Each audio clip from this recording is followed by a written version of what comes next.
এর আগে কী কী বললাম তাহলে? Block printing, stencil, roller, screen printing আমরা শেষ করছি, তাই তো? আমরা এখন নতুন একটা প্রিন্টিংয়ের মধ্যে যাবো, সেটা হচ্ছে ফ্লক প্রিন্টিং। তো ফ্লক প্রিন্টিং সচরাচর আমরা যে ক্লাসিফিকেশনটা পড়ি আর কি, হ্যাঁ, সেখানে আমরা চাইলে অনেকে ফ্লক প্রিন্টিংটাকে একটু স্পেশাল প্রিন্টিং হিসেবে দেখায়। ফ্লক প্রিন্টিংটাকে একটা স্পেশাল প্রিন্টিং হিসেবে ফ্লক, বার্ন আউট এগুলোকে আলাদা করে দেখায়। তো আমি ওভাবে তোমাদেরকে দেখাই নেই, যে ক্লাসিফিকেশনটা দিছি সেখানে আমি অন্যান্য প্রসেসের মধ্যে একই সিরিয়ালে দিয়ে দিয়েছিলাম। তো তোমরা ফ্লক প্রিন্টিংটাকে যদি আমরা একটু ডিফাইন করতে চাই, এটা আসলে একটা স্পেশাল টাইপ অফ প্রিন্টিং। বুঝা গেছে? স্পেশাল টাইপ অফ এই অর্থে, কারণ আমরা এর আগে যতগুলো প্রিন্টিং প্রসেস পড়ছি ওখানে শুধুমাত্র আমরা ডাইস অ্যান্ড পিগমেন্টের একটা সলিউশন কাপড়ের উপরে অ্যাপ্লাই করছি এবং আদার যে সাবসিকুয়েন্ট কাজগুলো আছে সেগুলো আমরা করছি। কিন্তু ফ্লক প্রিন্টিংয়ের মধ্যে ডাইস অ্যান্ড পিগমেন্ট, আমরা যদি অন্য অর্থে ডাইস বাদ দিই, প্রিন্টিং পেস্টের সাথে আরেকটা ইনগ্রেডিয়েন্টস ইউজ করা হয়, যেটা প্রিন্টিং পেস্ট ফেব্রিকের উপরে অ্যাপ্লাই করার পরে আমরা অ্যাপ্লাই করি, সেটা হচ্ছে ফ্লক। তো আমরা যদি বলি যে এই প্রিন্টিংটার মূল যে শব্দটা বা মূল যে টার্মটা সেটা হচ্ছে ফ্লক, ঠিক আছে? তো ফ্লককে যদি আমরা একটু ডিফাইন করতে চাই, তো ফ্লকটা হচ্ছে ফাইবারের খুব সূক্ষ্ম, যদি ফাইবারকে আমি খুব ফাইনলি চপ করি, কাটি, অথবা খুব ফাইনলি যদি গ্রাইন্ড করি, তাহলে যে পার্টিকেলগুলো পাবো সেই পার্টিকেলটাকে আমি বলবো হচ্ছে ফ্লক, ঠিক আছে? তো তোমরা যদি একটু চিন্তা করে দেখো, আমরা অনেক সময় ধরো একটা ফেব্রিক নিলাম আমি, হ্যাঁ, বা আমরা দেখা যায় যে মনের খেয়ালে অনেক সময় একটা কাগজ নিয়ে কুচি কুচি করে কেটে ফেলি, তাই না? এরকম তো আমরা করি, অনেকেই করি। তো আমরা যদি একটা ফেব্রিক নিয়ে ফেব্রিককে একেবারে কুচি কুচি করে যত ফাইনলি চপ করা যায় যদি আমরা কাটি, তাহলে যে গুঁড়াটা আমরা পাবো, কাটার পর তো আমরা একটা গুঁড়া পাবো, তাই না? ওই গুঁড়াটাকে আমরা বলতেছি ফ্লক, ঠিক আছে? তো আমি তোমাদেরকে কাটার কথা বললাম এই কারণে, কাটাটা তো আমরা নিজেরাই চিন্তা করতে পারি কীভাবে কাটতে। যদি আমরা জিনিসটাকে গ্রাইন্ডিং করি, আমরা যদি গ্রাইন্ডারে দিয়ে একেবারে খুব মিহি গুঁড়া বা চূর্ণ করে ফেলি, তখন আমি সেটাকেই ফ্লকই বলবো। তো ফ্লকটা সচরাচর আমরা কি ফাইবার দিয়ে বানাই? সচরাচর আমরা হতে পারে কটন, হতে পারে ভিসকোস, হতে পারে অ্যাসিটেট, হতে পারে পলিয়েস্টার বা অন্য যে কোনো ফাইবার, ঠিক আছে? তো এই ফাইবারগুলোকে যদি আমরা খুব ফাইনলি চপ করি, তাহলে আমরা আমাদের ডিজায়ার ফ্লকটা পেয়ে যাব, ঠিক আছে? বুঝা গেছে? তো ফ্লকের রেঞ্জটা দেখো, ফ্লকটা 0.5 থেকে 2 মিলিমিটার পর্যন্ত হয়। এটা যে একেবারে আদর্শ কোনো মান, বিষয়টা এমন না। আমি তোমাদেরকে একটা অ্যাভারেজ ডাটা দিলাম যে 0.5 থেকে 2 মিলিমিটার হতে পারে। তো 0.5 মিলিমিটার খুব একটা বড় কিছু না, ঠিক আছে? এর চেয়ে আরও অনেক বেশি ফাইনলি চপড হয়, মাইক্রো লেভেলেরও চপড হয়। কিন্তু আমি তোমাদেরকে জাস্ট একটা অ্যাভারেজ ডাটা দিলাম আর কি, যে এরকম এই লেভেলের চপ করা যে গুঁড়াগুলো হবে, এই গুঁড়াগুলোর ইন্ডিভিজুয়াল লেংথ হতে পারে 0.5 থেকে 2 মিলিমিটার পর্যন্ত, ঠিক আছে? তাহলে আমরা একটু চিন্তা করে দেখি তো, আমরা এতদিন যে প্রিন্টিংগুলো পড়ছি ওগুলোতে আমরা একটা প্রিন্টিং পেস্ট অ্যাপ্লাই করতাম, যেখানে আমাদের বিভিন্ন ডাইস অ্যান্ড পিগমেন্ট থাকতো। কিন্তু ফ্লক প্রিন্টিং হচ্ছে ওয়ান টাইপ অফ প্রিন্টিং, যেখানে আমরা কোনো ধরনের ডাইস অ্যান্ড পিগমেন্ট ছাড়াই কিন্তু প্রিন্টিং ইমপ্রেশন ক্রিয়েট করি, ঠিক আছে? কেন ডাইস অ্যান্ড পিগমেন্ট ছাড়া প্রিন্টিং ইমপ্রেশন ক্রিয়েট করি? কারণ আমরা তো আলটিমেটলি যে প্রিন্টটা আমরা করব, বা যে অ্যাডিসিভটা বা যে পেস্টটা আমরা ফেব্রিকের উপরে অ্যাপ্লাই করব, সেই পেস্টটাই কিন্তু ফাইনাল প্রিন্ট অ্যাপিয়ারেন্স না। কারণ আমরা ওই অ্যাডিসিভটার উপরে, মানে আমি তো অ্যাজ পার ডিজাইন ধরো স্ক্রিন বা ব্লক ইউজ করে অ্যাডিসিভ বা প্রিন্টিং পেস্টটা আমি প্রথমে ফেব্রিকের উপরে অ্যাপ্লাই করব। তো ওইটাই কিন্তু ফাইনাল না, কিন্তু কারণ ওখানে কোনো ডাইস অ্যান্ড পিগমেন্ট নাই, ওটা দেখতে অনেকটা ট্রান্সপারেন্টের মতো লাগবে। তো আমরা এরপরে যে কাজটা করি, ওই জায়গার উপরে যেখানে আমরা প্রিন্টটা করলাম সেখানে আমরা ফ্লককে একটু স্প্রে করবো। ফ্লক তাহলে আমি চিনলাম একটু আগে যে ফাইবারের যে গুঁড়াগুলো, সূক্ষ্ম গুঁড়া, এগুলোকে আমরা ফ্লক বলতেছি। এই ফ্লকগুলোকে আমি এখন কী করব, ওই যে আমার ডিজায়ার যে এরিয়াটা ছিল, যে এরিয়াটা আমরা প্রিন্ট করছি, সেই এরিয়াটার মধ্যে আমি এখন কী করবো, ফ্লকগুলোকে অ্যাপ্লাই করবো, ঠিক আছে? ফ্লকগুলোকে অ্যাপ্লাই করার অনেকগুলো প্রসেসে আমি যাব। ফ্লকগুলোকে অ্যাপ্লাই করার পরে ফার্দার যে সাবসিকুয়েন্ট অপারেশনগুলো আছে আমি সেগুলো প্রসেসের মধ্যে আলোচনা করব, কীভাবে আমরা অ্যাপ্লিকেশন করি। তাহলে বেসিক প্রিন্সিপালটা যদি আমরা একটু দেখি, তাহলে প্রথম কাজটা হচ্ছে অ্যাপ্লিকেশন অফ অ্যাডহেসিভ। এখানে আমি শব্দটা বললাম অ্যাডহেসিভ, এর আগে আমরা কী বলতাম প্রিন্টিং পেস্ট বলতাম, তাই বলতাম না? কিন্তু এখানে আমি বললাম অ্যাডহেসিভ। কিন্তু এই যে সলিউশনটা আমি মূলত অ্যাপ্লাই করতেছি প্রিন্টিং পেস্ট আকারে, এটার কাজটা কিন্তু ডিজাইন ক্রিয়েট করা না, কিন্তু মূল কাজটা কিন্তু ডিজাইন ক্রিয়েট করা না। তাহলে মূল কাজটা কি? মূল কাজটা হচ্ছে তোমার এই যে ফাইবারের সূক্ষ্ম গুঁড়াগুলো আমি একটু পরেই দিব, ফ্লকটা, ওই ফ্লকটাকে ধরার জন্য একটা বাইন্ডার হিসেবে আমি চিন্তা করতে পারি। অর্থাৎ এমন একটা অ্যাডহেসিভ, যে অ্যাডহেসিভটা আমি পরবর্তীতে যে ফ্লকটা দিব সেই ফ্লকটাকে যেন হোল্ড করতে পারে, অ্যাটলিস্ট কী করতে পারে, ধরতে পারে। বুঝা গেছে কিনা? আমরা একদম খোলামেলা ভাষায় বলতে পারি যে আমি একটা গাম দিচ্ছি, এখানে যা সারফেস লেভেলে একটা গাম দিচ্ছি, গামের উপরে আমি কিছু ফ্লক অ্যাপ্লাই করবো, ফ্লক অ্যাপ্লাই করার পরে ফ্লকটা জাস্ট গামের মধ্যে অ্যাটাচ হবে, এরপর ফার্দার যদি কোনো সাবসিকুয়েন্ট অপারেশন থাকে আমি সেটা করবো, শেষ, সিম্পল অপারেশন, ঠিক আছে। তাহলে এখানে আমি এই জন্য শব্দটা লিখলাম কিন্তু অ্যাডহেসিভ প্রিন্টিং পেস্ট লিখে না কিন্তু, যদি আমি এটা পেস্ট আকারে অ্যাপ্লাই করবো, ঠিক আছে।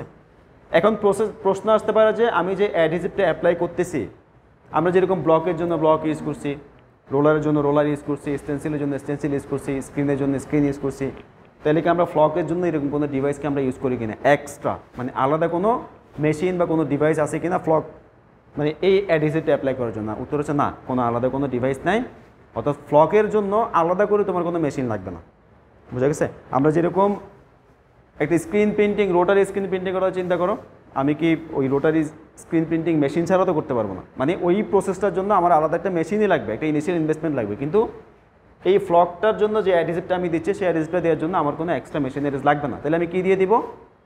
যে কোনো প্রচলিত মেথড আমরা করতে পারি, যেমন আমরা যদি চাই স্ক্রিনে করবো পারবো, আমরা যদি চাই ব্লকে করবো পারবো, সমস্যা না, আমরা যদি চাই যে রোলারে করবো তাও পারবো, ঠিক আছে। তো আমি আজকে সকালে তোমাদের সিআরের ইয়েতে হোয়াটসঅ্যাপে আমি একটা ভিডিও দিচ্ছি ফ্লক প্রিন্টিংয়ের, আমার ধারণা তুমি ভিডিওটা পাইছো কি না, চেক করো না নাকি? চেক করে দেখি, আমি ফ্লক প্রিন্টিংয়ের একটা ভিডিও দিচ্ছি তোমাদেরকে, তোমরা দেখলেই বুঝতে পারবা যে খুব চমৎকার একটা ভিডিও, যে ফ্লক প্রিন্টিং আসলে দেখতে কেমন হয় অথবা প্রসেসটা কীভাবে হয় আর কি, ঠিক আছে। তাহলে অ্যাডহেসিভ অ্যাপ্লিকেশন আমার শেষ, এরপর আমি কী করবো? ফ্লকটাকে অ্যাপ্লাই করব। ফ্লক কোনগুলো? ফাইবারের যে সূক্ষ্ম গুঁড়াগুলো ছিল, মিহি দানাগুলো ছিল, সেগুলো হচ্ছে ফ্লক। তো এই ফ্লকটা অ্যাপ্লাই করার জন্য আমার তিনটা প্রসেস আছে, একটা হচ্ছে ডাস্টিং অন, একটা হচ্ছে এয়ার ব্লাস্ট মেথড, একটা হচ্ছে ইলেকট্রোস্ট্যাটিক মেথড, ঠিক আছে। তো আমি যদি তিনটাকে তোমাদের সাথে সংক্ষিপ্ত করে একটু পরিচিত করাই, ডাস্টিং অন বলতে বোঝাচ্ছি যে একেবারে সিম্পলি আমি ফেব্রিকটার উপরে প্রিন্ট করলাম, এই প্রিন্টের উপরে জাস্ট আমি যদি একটু শেক করে করে আমি যদি ফাইবারের গুঁড়াগুলো ফেলি, তাহলে যে প্রসেসটা দাঁড়ায় সেটা হচ্ছে dusting on, just simply dust করা আর কি। ধরো আমার হাতে একটা কোটা ছিল বা আমার হাতের মুঠে কিছু যে পাউডারটা ছিল, পাউডার বলতে ফ্লকগুলোর কথা বলছি, এই ফ্লকটাকে আমি জাস্ট কি একটু শেক করে করে কী করবো? ফেব্রিকের সারফেসের উপরে ফেলবো, ঠিক আছে।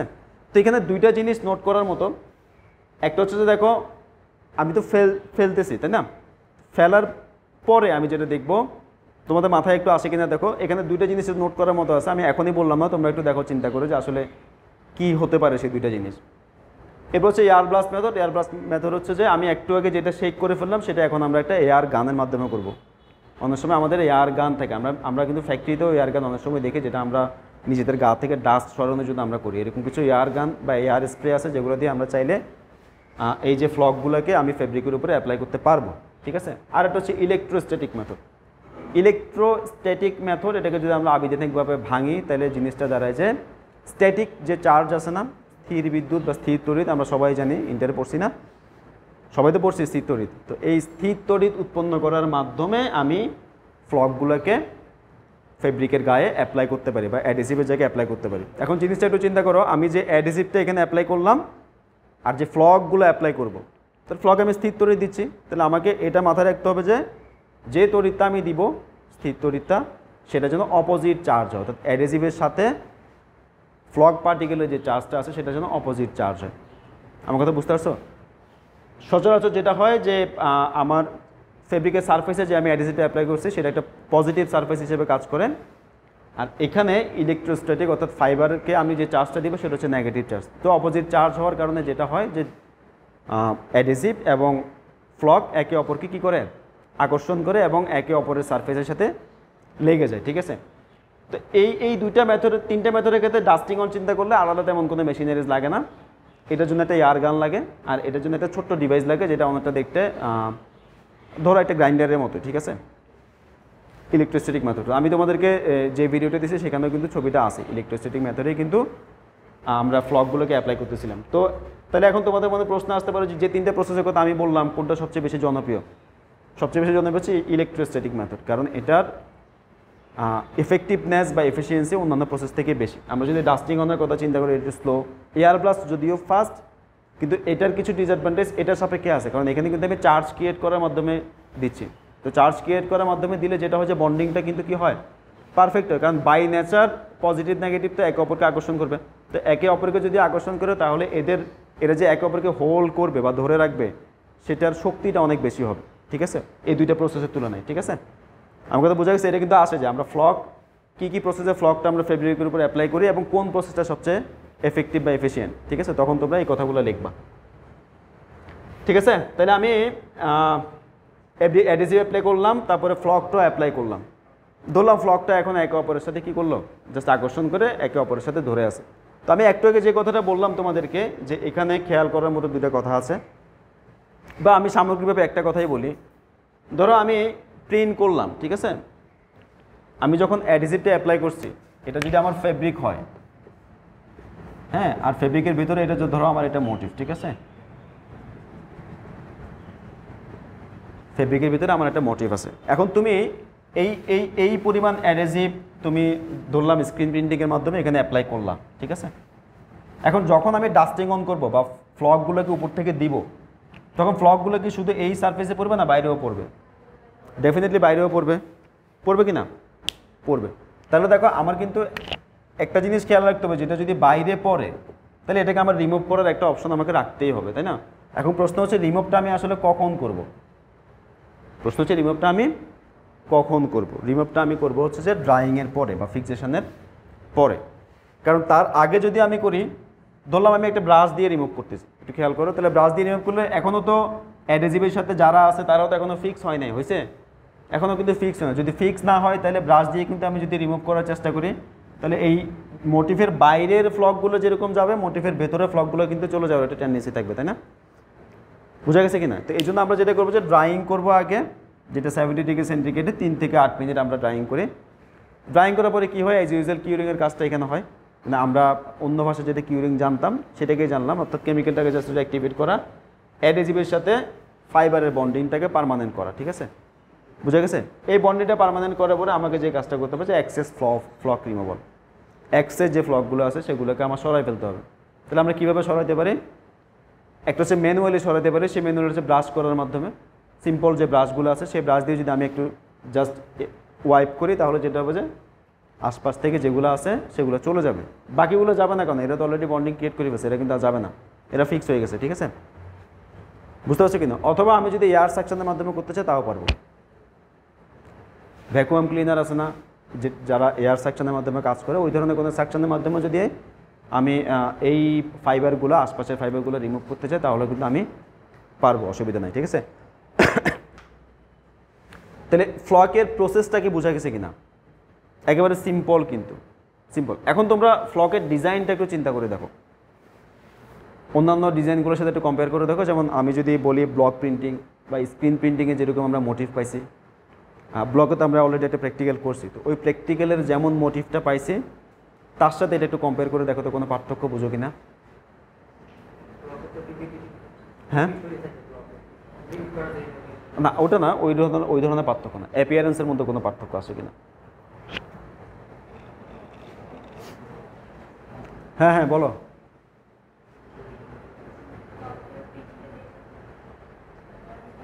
অ্যাপিয়ারেন্সের মধ্যে পার্থক্য তো আসে, এটা তো খুব সিম্পলি বোঝা যায়। কিন্তু অন্যান্য প্রিন্টিংগুলোতে তো আমি কোনো ধরনের এক্সট্রা অন্য কিছু ইউজ করি না, প্রিন্টিং পেস্ট অ্যাপ্লাই করছি, ওটাই ফাইনাল, এরপর ওটাকে কিউরিং করছি, ওটাই আমার ফাইনাল অ্যাপিয়ারেন্স ছিল। কিন্তু এখানে তো ফাইনাল অ্যাপিয়ারেন্স তা না। ফাইনাল অ্যাপিয়ারেন্স কি? আমি অ্যাডহেসিভটা অ্যাপ্লাই করার পরও তো আরও একটা এক্সট্রা পার্টিকেল দিলাম না, ফ্লক দিলাম না? তো এই ফ্লকগুলো যখন অ্যাডহেসিভের সাথে অ্যাপ্লাই হবে, তখন তারা কি ফাইবার সারফেসের সাথে একেবারে মিশে থাকবে? না, ফাইবার সারফেস থেকে একটু রেস্ট থাকবে না, থাকবে কি না? তার মানে এটাতে কি এই প্রিন্টটাকে একেবারে হাতে ছোঁয়া যায়, ঠিক আছে? এর আগের প্রিন্টগুলো যেমন ধরো আমরা যদি খুবই ফাইনলি স্ক্রিন প্রিন্ট চিন্তা করি, যেটা ম্যাশ কাউন্ট অনেক বেশি, খুব ফাইন ডিজাইন হবে, ওই ডিজাইনগুলোতে আমরা হয়তো কালারের অস্তিত্ব খুব একটা নাও পাইতে পারি, কিন্তু এটাতে আমরা পাবো, এটাতে আমরা প্রিন্টের অস্তিত্বটা একেবারে হাতে ধরতে পারবো। তার মানে আমি একটা জিনিস বুঝতেছি যে এই প্রিন্টিংটা শুধুমাত্র যে অ্যাস্থেটিক তা না, এটা কিন্তু টেকটাইলও। তো আমি অ্যাডভান্টেজটা মনে হয় লেখি নাই, তোমরা লেখো। এটা হচ্ছে যে এখানে 4 নম্বর অ্যাডভান্টেজ দাও, এটা হচ্ছে নট অনলি অ্যাস্থেটিক, হ্যাঁ,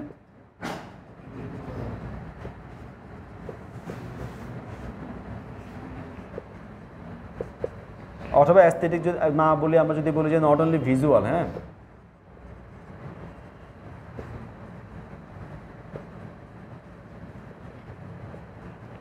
আচ্ছা এখানে জায়গা নাই, আমি তোমাদেরকে মুখে বলি। তাহলে আমরা এই এখন একটু অ্যাডভান্টেজ ডিসঅ্যাডভান্টেজের মধ্যে চলে আসি। অ্যাডভান্টেজ দেখো, এটার ডিজাইনটা আমি হাই কোয়ালিটি ডিজাইন বললাম, তোমরা চাইলে নোভেল ডিজাইনে বলতে পারো বা চাইলে এক্সট্রা অর্ডিনারি ডিজাইনে বলতে পারো। এক্সট্রা অর্ডিনারি ডিজাইন এই অর্থে বলতেছি কারণ অন্যান্য যে প্রচলিত প্রসেসগুলো আছে সেগুলোর সাপেক্ষে এই ডিজাইনটা একটু ডিফারেন্ট, এটা আমরা একটু আগে বললাম যে জিনিসটা ডিফারেন্ট কেন হয়, ঠিক আছে। তা একের পরে আমি 4-এ চলে যাচ্ছি। 4 নম্বর দেখো, 4 নম্বর পরে not only visual but also tactile. Tactile শব্দটার অর্থ হচ্ছে, হ্যাঁ আমরা যদি সহজ ভাষায় বলি তাহলে হ্যান্ড ফিল, ঠিক আছে। অর্থাৎ এই প্রিন্টটা যে শুধুমাত্র ভিজুয়ালি যে সুন্দর বা এটা যে শুধুমাত্র অ্যাপিয়ারেন্সটা ভিজুয়ালি তোমাকে কি বললাম এক্সামাইন করা যাবে বিষয়টা এমন না। আমরা চাইলে এটাকে হাতে ধরেও এক্সামাইন করতে পারি বা হাতে ধরে হ্যান্ড ফিলটাও নিতে পারি। তাহলে আরেকটা পয়েন্ট লেখো, এরপরে 3 নম্বর পয়েন্টটা লেখো, এটা আমি এখানে লিখি নাই। তাহলে হ্যান্ড ফিলটা আসলে তাহলে হবে কেমন? হ্যান্ড ফিলটা হবে সফট ভেলভেট একটা হ্যান্ড ফিল হবে, ঠিক আছে। সফট ভেলভেট লাইক, হ্যাঁ সফট ভেলভেট একটা হ্যান্ড ফিল হবে, ঠিক আছে।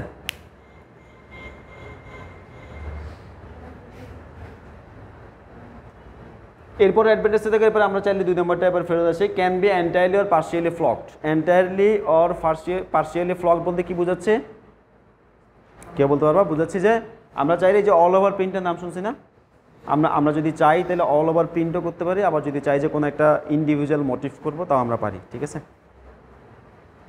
তারপরে দেখো এরপর এটা বললাম যে fabric holds a good grip at flocked area, অর্থাৎ যে এরিয়াটাতে ফ্লক থাকবে, যে এরিয়াটাতে আমি ফ্লক প্রিন্ট করবো ওই জায়গাটাতে ফেব্রিকের গ্রিপটা কম্পারেটিভলি অন্য জায়গা থেকে বেটার, অন্য জায়গা থেকে কি বেটার। জিনিসটা কি তোমরা বুঝতে পারতেছো কিনা? একটু যদি জাস্ট একটু চিন্তা করো, যে চোখের সামনে ভিজুয়ালাইজ করো, তাহলে কিন্তু বুঝতে পারবো যে জিনিসটাতে ফ্লকড যে প্রিন্টেড এরিয়াটা থাকবে সেখানে কিন্তু ফেব্রিকের গ্রিপটা কি কম্পারেটিভলি বেটার, ঠিক আছে। তা আমরা অ্যাডভান্টেজগুলো মোটামুটি পড়লাম। এছাড়াও আর কোনো অ্যাডভান্টেজ তোমাদের মাথার মধ্যে আসছে কিনা? নাই, কারো মাথার মধ্যে তো আসার কথা না, নাকি? এমনিতে তো আসে না সচরাচর। আসছে? হ্যাঁ, তুমি আসছে? নাই, ঠিক আছে, ভালো। ডিসঅ্যাডভান্টেজ দেখো, এবার একটু চিন্তা করো, এখানে আমরা ফ্লক প্রিন্টিংয়ের যে মূলনীতিটা এতক্ষণ পড়লাম, তার মানে এখানে কিছু অ্যাডিজিভ অ্যাপ্লাই করে ফ্লকটা দেওয়া লাগে, তাই তো? ফাইবারের গুঁড়াগুলো দেওয়া লাগে। তাহলে একটু চিন্তা করো, যদি খুব ফাইন লাইনের ডিজাইন হয় তাহলে এরকম খুব সূক্ষ্ম লাইন, খুব চিকন, খুবই ফাইন লাইন যদি হয়, তাহলে এই চিকন লাইনটাই তো আমার ফাইনাল ডিজাইন নাই, এর উপর আমাকে ফ্লক আটকাইতে হবে না? তাহলে দেখো এই চিকন লাইনটা কতটুক পরিমাণ অ্যাডিজিভে হোল্ড করবে, আর ওখানে আমার কতটুক পরিমাণে বা ফ্লক আটকিবে। একটু টাফ, তাই না? তার মানে আমি যদি ফাইন লাইনের ডিজাইন ফ্লকের মধ্যে করতে চাই, এটা পসিবল না। সাধারণত আমরা মোটা দাগের ডিজাইনগুলো করি, কোনো লেখা হতে পারে, বেশিরভাগ ক্ষেত্রে আমরা লেখাই পাই, ফ্লক প্রিন্টিংয়ের মধ্যে বেশিরভাগ ক্ষেত্রে লেখাই পাই। তো ফ্লক প্রিন্টিংটা পাই কোথায়? বিশেষ করে ছেলেদের টি শার্টে বেশি পাওয়া যায়, ঠিক আছে। ছেলে মেয়েদের টি শার্টে পাওয়া যায় প্রচুর, ঠিক আছে। এরপর দেখো long flock stand two Soyel, মানে যদি ফ্লকটা কম্পারেটিভলি একটু লম্বা সাইজের হয় বা একটু বড় হয়, তখন কিন্তু ওই ফ্লকগুলা একটু ফুলে যাওয়ার টেন্ডেন্সি শো করে, একটু সোয়েল হওয়ার টেন্ডেন্সি শো করে। তো সোয়েল হলে সমস্যা কি? সোয়েল হলে অনেক সময় ফার্দার সাবসিকুয়েন্ট যদি কোনো অপারেশন থাকে, কারণ একটা ফেব্রিক তো বিষয়টা এমন না যে প্রিন্ট করার পরেই শেষ, তাই না? প্রিন্ট করার পরে আরও কিছু সাবসিকুয়েন্ট অপারেশন থাকতে পারে। তো ওই অপারেশনগুলোর ক্ষেত্রে কিন্তু একটু ঝামেলা হতে পারে, যেটা আমি এর পরের 4 নম্বরে লিখছি, যেমন যে flock surface may effect the further machine operation. যদি এরপরে আমরা ধরো ক্যালেন্ডারিং করতে পারি, বা যদি মনে হয় যে আমি স্ট্যান্ডারিং করা লাগবে স্ট্যান্ডারিং করতে পারি, তো অনেকগুলা ক্যালেন্ডারিং করলে কী হয় যে দুটো রোলারের মাঝখানে আমি পাস করানো লাগে, তো ফ্লক সার্ফেসটা একটু উঁচা হয়ে থাকে, তাই না? তো এটা মেশিন অপারেশনের মধ্যে কিন্তু একটু প্রবলেম ক্রিয়েট করতে পারে। আর এটা হচ্ছে একটা মোস্ট ইম্পর্টেন্ট ডিসঅ্যাডভান্টেজ। একটু দেখো, multi colour motif is rarely applied. এই কথাটা দিয়ে আমি কি বললাম? ধরো আমি কোথায় একটা বলো, ধরো আমি একটা মোটিভ আঁকতেছি, ধরলাম একটা গাছ, ঠিক আছে। তো ধরলাম গাছের পাতা আছে এক কালার, হ্যাঁ, গাছের মধ্যে ফুল আছে এক কালার, গাছের এই কাণ্ডটা আবার অন্য কালার, বুঝছো কি না? তাহলে এখন তুমি চিন্তা করো, গাছের কাণ্ড বলতে ধরো আমি এই যে এই কাণ্ডটুকু প্লাস এই যে ছোট অংশটুকু, এগুলো আমি একটা কালার করব, প্রিন্ট করব। তো আমি ধরো অ্যাডহেসিভ তো পুরোটাতে একবারে অ্যাপ্লাই করব, কিন্তু আমি যখন ফ্লক অ্যাপ্লাই করব, দেখো তো এখানে শুধুমাত্র এই এরিয়ার মধ্যে কনফাইন্ড করে ফ্লকগুলোকে অ্যাপ্লাই করাটা খুব ডিফিকাল্ট মনে হচ্ছে না? ডিফিকাল্ট না? ধরো আমি এখানে দিব হচ্ছে গ্রে কালার, হ্যাঁ, সে ফর এক্সাম্পল দিলাম এখানে গ্রে কালার, ধরো পাতাটা হবে গ্রিন কালার, ধরো ফুলটা হবে রেড কালার হবে আর কি। তো তুমি চিন্তা করো তো শুধুমাত্র এই জায়গায় গ্রে কালারটা অ্যাপ্লাই করা কিংবা এখানে শুধুমাত্র এই ফুলের অংশের থেকে রেড কালার মানে রেড ফ্লকটা অ্যাপ্লাই করা একটু টাফ না? কী মনে হয় তোমার? আমরা যদি ডাস্টিং অন করি বা এয়ার ব্লাস্ট করি বা ইলেকট্রোস্ট্যাটিক মেথড যেটাই ব্যবহার করি না কেন, ফ্লক যখন অ্যাপ্লাই করবো তখন তো থ্রু আউট দ্য ফেব্রিক পুরোটা দিয়ে ফ্লক কিন্তু পড়বে। তো সেটা যদি এক কালার হয় ডাজন্ট ম্যাটার, কোনো প্রবলেম কিন্তু হচ্ছে না যতক্ষণ পর্যন্ত এক কালার আছে। কিন্তু যদি মাল্টি কালার হয় তখন প্রবলেম, তাই না? মাল্টি কালার মানে কনফাইন্ড এরিয়াতে ডেফিনিট জায়গাতে ডেফিনিট কালারটা ফ্লকের মাধ্যমে অ্যাপ্লাই করাটা খুব টাফ। তার মানে মাল্টি কালারটা আমরা খুব রেয়ারলি অ্যাপ্লাই করি। তাহলে কি প্রশ্ন হচ্ছে আমি কি মাল্টি কালার অ্যাপ্লাই করতে পারবো না? হ্যাঁ পারবো, মাল্টি কালার আমি অ্যাপ্লাই করতে পারবো, তবে সেক্ষেত্রে আমার প্রোডাক্টিভিটি অনেক কমে যাবে, সেক্ষেত্রে আমাকে অনেক কেয়ারফুলি কাজ করা লাগবে, ঠিক আছে? একদম স্লোলি কাজ করা লাগবে, বোঝা গেছে কিনা? অথবা অন্য আরেক ভাষা যদি আমি বলি, যখন আমি ধরো ফুলটাতে আমি রেড ফ্লক অ্যাপ্লাই করব, তো সেই ক্ষেত্রে আমি যেটা করবো যে বাকি যে অংশটুকু আছে সেগুলো আমি কাভার করে দিব, বাকি যে অংশটুকু আছে সেগুলো আমি সামহাও কাভার করে দিব।